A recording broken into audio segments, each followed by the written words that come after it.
Welcome everyone. We're here with Jonathan and Yeah. Jonathan's fund. Actually, this is one of their That's portfolio companies. no, this is our magazine. This is We're a your media company, magazine. entrepreneur, right? Oh, So okay. we Very run nice. Entrepreneur Ventures. Very nice to have you. Yeah. For everyone joining, could you tell a little bit more about yourself and your company and what you do? Yeah. So I've been an angel investor since 2012 and a full-time venture capitalist since 2018.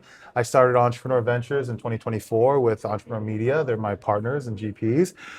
We are basically a pre-seed seed fund, right? We like to write small 25, 50K checks and early stage founders, give them some media coverage, right? Like perhaps we could write something in the articles online or in the magazine or put them on our TV shows or podcasts that we have and give them the attention that they need early on. We basically want to date our founders 18, 24 months and decide who we want to marry and give them a much bigger marriage check. That's a very nice strategy. Yeah. And from your vantage point, what is changing fast in your industry that most people are still underestimating?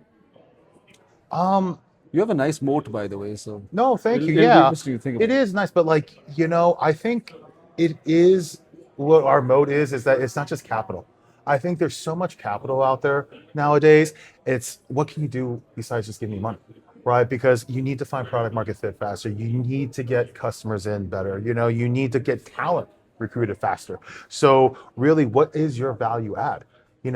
Besides just having the magazine and our media channels, look, I have a great network of people that we could find the right talent for you, right? Because right now, hey, not everyone can hire a full-time engineer at those salaries. I always think it's funny when someone's like, "Yeah, I raised 2 million."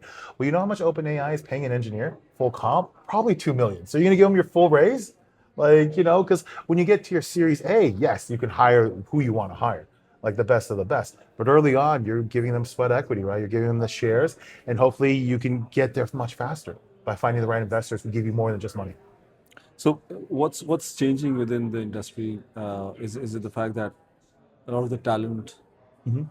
that you made available for your entrepreneurs are now much more expensive? So, What? my question is, what's changing fast in your industry, and that most people are still underestimating? And I I still think, look, in our industry, it's still time, right? You still have to have a great business, right? I think you could be a flash in the pan and be like, oh yeah, I'm Cluely, and I could help people cheat, and I kicked out of Columbia. Well then, okay, you just raise a lot of money from Andreessen Horowitz and all these big firms. Do you have revenue? Right? At the end of the day, I think now there is more revenue and like, investments going out, but at the end of the day, you have to build a business. You have to have a business model that makes sense, that a customer is willing to pay, that you're growing year over year. I mean, 20% growth is not impressive. The ones that are getting funded, like the Anthropics of the world, how do you go from 10 million revenue one year and now you're at like a billion? That's crazy, right? That's the kind of people we want to invest in. But at the same time, that's one in a million. You still have great founders that will need to take time to slowly build their company. They're going to have to find the right talent over the course of 12 to 18 months. Because I always tell my founders, I'm giving you money and my time to get to the next raise. I don't think anyone here is going to raise enough or do enough just to exit now. what sort of founders are you looking for? Are you looking for the next Anthropic, or more like grow the business? Is it more about entrepreneurship or just that hyperscale entrepreneurship? No, it just depends, right? Because like we also invest in CPG, and CPG is a brutal industry because either you're growing 3x year over year, or you're not going to get funded. But maybe you don't need to get funded every year, right? Maybe you can get your margins down, and that you're self-sustaining, which is great. I look for founders who have experience, right? I think having all the technical ability is amazing, but you have to be just as like Elon Musk. You have to be a great recruiter. You have to be a good leader too, and find the people because you can only do so much early on. When you're a pre-seed seed company, you could do it all. Absolutely. You're expected to. Me as an investor, I expect you to do everything. You better not be passing any of your companies to anybody else in the like you have to know everything that's going on in your business. But once you're at that Series A, you better have really good people because you're not going to have like 100 direct reports. I think it's great that Jensen says like, oh, I have 50 direct reports. He probably does, but NVIDIA is not just 50 people. You still have to have great people you trust that will follow through for you. That's very interesting. What is the one decision that made the biggest difference in your organization's progress over the last year? In terms of building my venture fund, or Anything. oh, I mean, honestly, for me, I'm coming out with a book. It's Okay. called Your Emergency Contact: Why Trust Drives Venture Capital Success. And I think that's so important about who you can trust, right? I think a lot of times, founders like, oh yeah, like let's be co-founders together and do something, but they don't understand what that means. You have to be able to trust What does it somebody. mean for you? For me, it means you have to be able to trust that person. You're going to have arguments, you're going to have disagreements, you're going to fight with each other, just like brothers.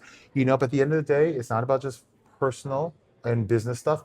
You have to get through it together and make sure that you're moving forward, right? Because or else you're going to be in an argument and you're stuck, and then the whole company blows up and you can't go forward. Okay. Okay.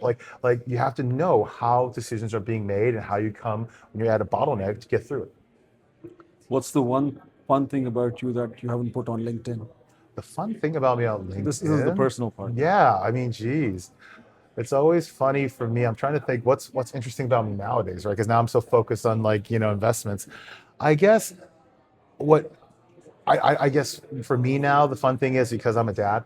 It's Oh, totally different. When I started this, I wasn't a how old are your dad. I kids? wasn't married. I have a daughter now, and she's about to turn 2 in May. Oh, So it's a nice. totally different perspective now, right? I have to make sure that I have to have family time. I have to have personal time, and she means everything to me, right? Like we're gonna go. Hey, I'm gonna go to a convention in How Anaheim. do you ensure the personal time? Do you put it on the calendar and lock it like I a make sure meeting? that like, yeah, I have to. It's funny to say that, but you have to be there. Like if I'm at home, we're gonna do bedtime, right? We got to spend the time together. That's really what it is. And you got to book it. I always have to block off times, or else like people will cover up my And it calendar, goes away.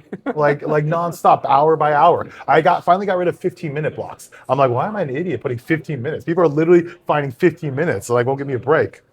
Okay. Thank you so much, Jonathan. Of This was so course, nice. pleasure. Thank you. Thank you. Lovely having you Yeah. here.